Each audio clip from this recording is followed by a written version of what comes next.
Bom, vamos lá. O que é que está acontecendo aí? Está para ser votado, né, um projeto de lei que foi, o autor dele é do Sóstenes Cavalcante, que é do PL do Rio de Janeiro, pessoal aí do Rio de Janeiro, que foi apresentado aí no dia 17/5, né? Por que isso aconteceu? Porque no dia, deixa eu pegar aqui, no dia 17/5, inclusive, o STF suspendeu aí uma resolução do Conselho de Medicina, né, o Conselho Federal de Medicina, sobre a técnica de assistolia fetal. Então, o que aconteceu?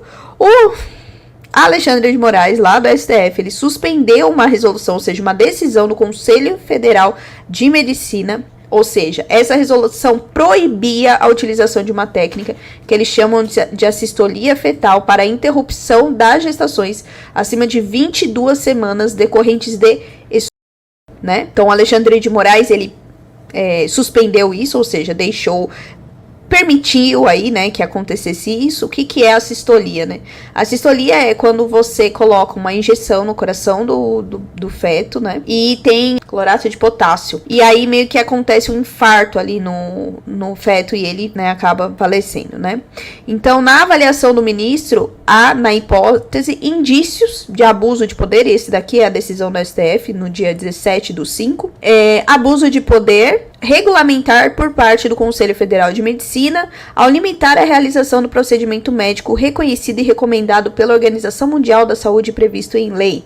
A sistolia fetal consiste em técnica que utiliza medicações para interromper os batimentos cardíacos do feto, né, antes da sua retirada do útero, ou seja, para retirar o bebê eu preciso que ele faleça, né?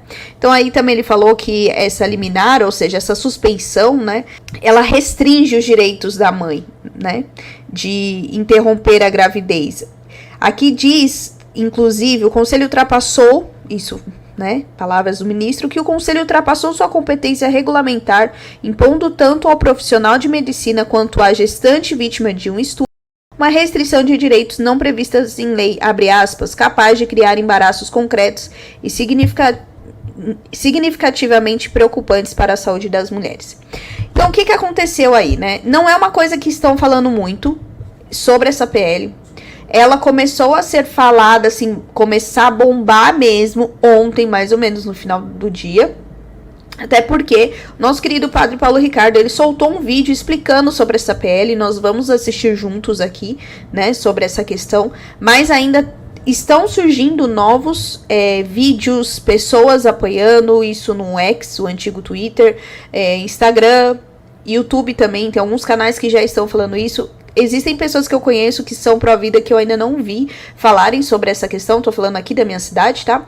Então, eu tô verificando, por isso que eu demorei para trazer essa informação, né? Vamos aqui assistir o vídeo juntos para nós entendermos. Então, assim, eu só vou pedir para que vocês prestem bastante atenção no vídeo. Por quê? Porque é um assunto um pouco meio confuso, deixa eu até tirar o amarelinho aqui, que teve até algumas pessoas que confundiram, né, enfim. Então eu vou colocar aqui pra vocês e aí vamos assistir juntos, combinado?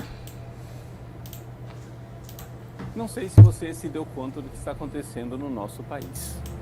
Um procedimento médico que é proibido para animais, ou seja, o Conselho Federal de Medicina Veterinária proibiu. Quer que eu coloque minha 12 tela? anos atrás, que se utilizasse um procedimento para a eutanásia de animais, porque ele é cruel demais.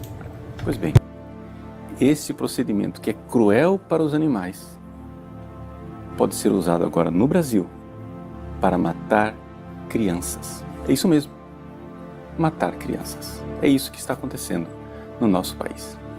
Gostaria de falar que você pode ajudar o nosso país a sair dessa situação dramática. Você precisa nos ajudar a aprovar o PL 1904 de 2024. Esse PL é muito importante, é um projeto de lei que diz que este procedimento não é mais necessário. O que diz esse projeto de lei? Vamos lá, deixa você entender as coisas com detalhes. Quando a medicina vê um embrião e um feto que está dentro da barriga da mãe, que ainda não tem condições de viver aqui fora nesse mundo, esse feto, quando ele morre, isso é chamado de aborto. Mas acontece que a partir do 5º mês de gravidez, esse feto torna-se viável.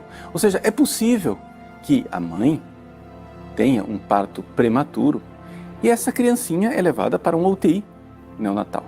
Pois bem, o que acontece é o seguinte: as pessoas que são favoráveis à descriminalização do aborto querem a descriminalização do aborto até o 9º mês.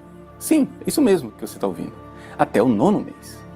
Acontece, porém, que a partir do 5º mês, a criança já é tão grande que, para se realizar a retirada desta criança, é necessário matá-la primeiro. É por isso, então, que se usa o procedimento de assistolia fetal, ou seja, uma injeção de cloreto de potássio que é dada no coração da criança, e nem sempre o médico consegue acertar o coração na primeira tentativa.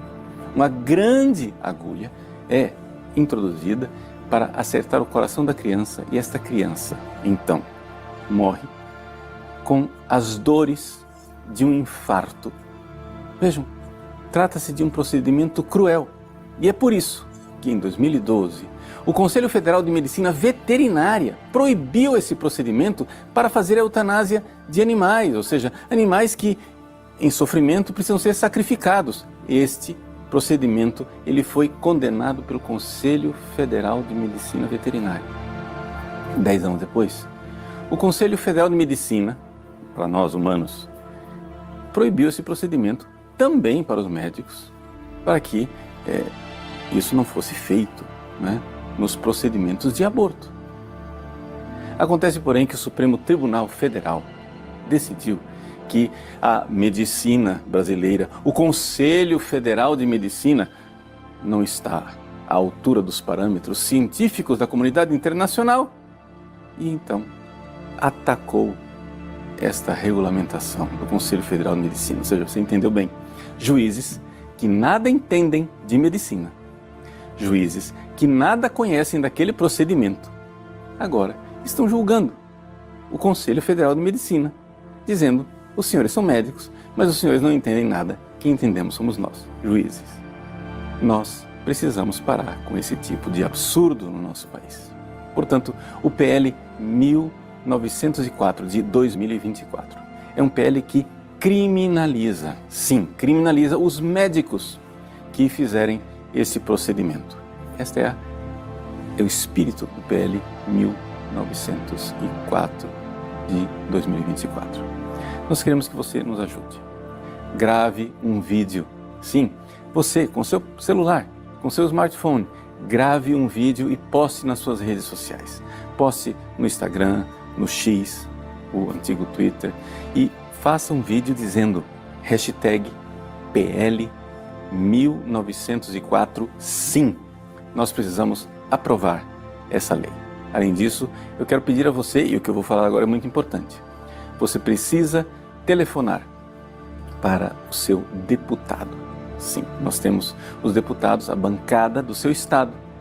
Você vai encontrar na descrição desse vídeo, né, o contato de cada um dos deputados dividido por estados.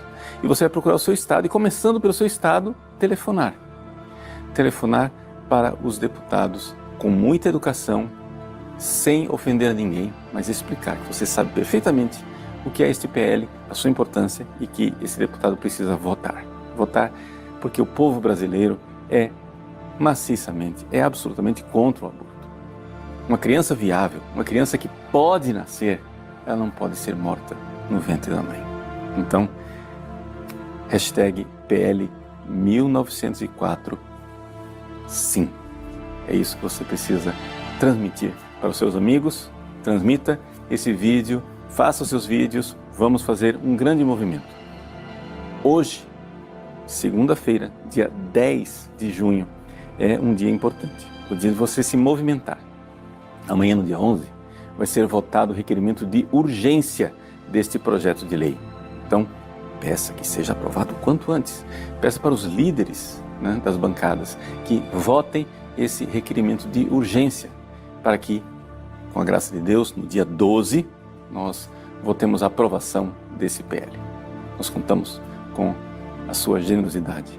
É a hora de nós mostrarmos que o povo brasileiro está bem acordado, que nós dizemos sim à vida. A vida da criança e a vida da mãe. Ambas as vidas precisam ser salvas. Que Deus abençoe você. E Deus livre o nosso país da miséria enorme que é o crime do aborto.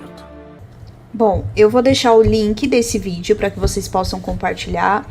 Vou deixar também o link desse projeto de lei, né? Que eu já compartilhei aí nos comentários, mas eu vou deixar no comentário fixado. Também o documento, né?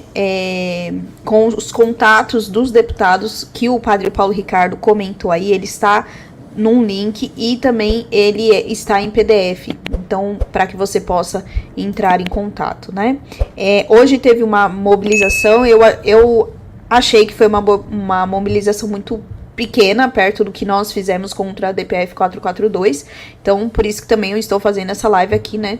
Logo vou também publicar nas minhas redes sociais. Então o que acontece é que hoje pediram essa questão de urgência. Inclusive, até saiu em alguns jornais que o próprio presidente da Câmara, né, o Arthur Lira, quer avançar com esse PL aí que o pessoal tá chamando de PL anti-aborto, tá? Nesse projeto de lei é a partir das 22 semanas. Inclusive, o pessoal até tá falando, mas e os da 22ª semana para antes dessa semana, né? Ou seja, 21, 20, enfim. É um começo, gente, porque nós já estamos vendo aí, não é de hoje, não é de agora, não é só neste ano, que de tempos em tempos, aí de meses em meses, eles dão um intervalinho, depois eles vêm e começam de novo, depois eles vêm e começam de novo. Tanto que esse projeto de lei saiu no mesmo dia em que o STF, né, fez essa suspensão da questão do Conselho Federal aí de Medicina. Então, por isso que é importante que esse projeto de lei, ele saia do papel e vire uma lei, para que sim, a gente não tenha esse tipo de tortura contra uma vida, né? E não é só a vida do feto, mas a vida da mulher também. Inclusive, eu até peguei aqui, esse é um canal católico, né? Então, além do nosso lado humano, né, do nosso lado cidadão, que o Padre Paulo Ricardo fez o convite, aí muitas outras pessoas estão fazendo o convite, nós também temos lá no Catecismo da Igreja Católica, que é esse livrinho aqui, que tem toda a doutrina da Igreja Católica aqui, o meu é bem antigo, lá no número 2271, vou ler aqui para vocês. A Igreja afirmou desde o século I a malícia moral de todo o aborto provocado. E essa doutrina não mudou, continua invariável. O aborto direto, isto é, querido como um fim ou como um meio, é gravemente contrário à lei moral. Não matarás o embrião por meio de aborto, nem farás que morra o recém-nascido. Deus, Senhor da vida, confiou aos homens para que estes desempenhassem de um modo digno dos mesmos homens o nobre encargo de conservar a vida. Essa deve, pois, ser salvaguardada com extrema solicitude desde o primeiro momento da concepção. O aborto e o infanticídio são crimes abomináveis. E aí continua no número 2272. A colaboração formal num aborto constitui falta grave. A Igreja pune com pena canônica de excomunhão este delito contra a vida humana. Quem procura o aborto, seguindo-se o efeito, incorre em excomunhão, isto é, pelo fato mesmo de cometer o delito, e nas condições previstas pelo direito. A Igreja não pretende, deste modo, restringir o campo da misericórdia. Simplesmente manifesta a gravidade do crime cometido, o prejuízo irreparável causado ao inocente que foi morto, aos seus pais e a toda sociedade, né? Então, depois fala aqui que é inalienável direito à vida por parte de todo o indivíduo, no número 2273. Então, é um assunto muito sério. Eu convido vocês a fazerem e participarem desse movimento, né, em relação a ser a favor desse projeto de lei. alguns jornais, inclusive, né, aqueles que são a favor do aborto, tem falado que a bancada evangélica, né, que tá promovendo isso, mas não são só evangélicos que estão promovendo isso, existem outros deputados aí também que não se autodenominam como evangélicos, mas que estão, né, e que vão votar aí a favor dessa PL, do projeto de lei, tá? Agora me contem nos comentários se vocês viram algum movimento fora o vídeo do Padre Paulo Ricardo nas redes sociais de vocês, no Instagram, no Twitter, no ex-Twitter, né, no YouTube. Se alguém comentou, porque eu de verdade não vi. Inclusive tem uma deputada, que é a Cris Toneto, que ela sempre fala sobre o pró-vida também, que ela até participou de um debate na CNN sobre essa questão. E tem uma outra coisa que eu quero colocar aqui para vocês também, que eu até tirei print, deixa eu só ver. Foi há 5 dias atrás, em relação a esse PL, o pessoal soltou uma publicação, não vou falar qual que é o perfil, né, pra gente não dar ibope aqui, mas olha só o que eles falam. Que essa PL, né, proposto pelo deputado Cavalcante, do PL Rio de Janeiro, ameaça encarcerar mulheres que buscam um aborto e profissionais de saúde que o realizam. Quem mais irá sofrer com essa PL? Com essa PL, se for aprovada? As crianças. Milhares de meninas brasileiras tiveram a infância interrompida pela maternidade em 2023. O aborto para elas é um direito desde 1940. Independente da idade gestacional, a busca pela interrupção da gestação acima de 22 semanas é em geral feita por meninas, porque se demora a descobrir o abuso e a própria gravidez. Por mulheres após uma situação traumática de violência e pelas mesmas que moram longe dos serviços e que têm poucos recursos. E aí tem vários comentários do pessoal falando que isso é um assassinato, que nada justifica, né? E aí a gente volta para aquele debate que também voltou lá na época da DPF 442, né? Então deixem aqui nos comentários. Lembrando, gente, esse assunto é um assunto muito sério, então tomemos cuidado com aquilo que nós vamos falar, né? Claro. E também tomemos cuidado aí como nós vamos direcionar ao outro, tá bom? Vamos para os comentários?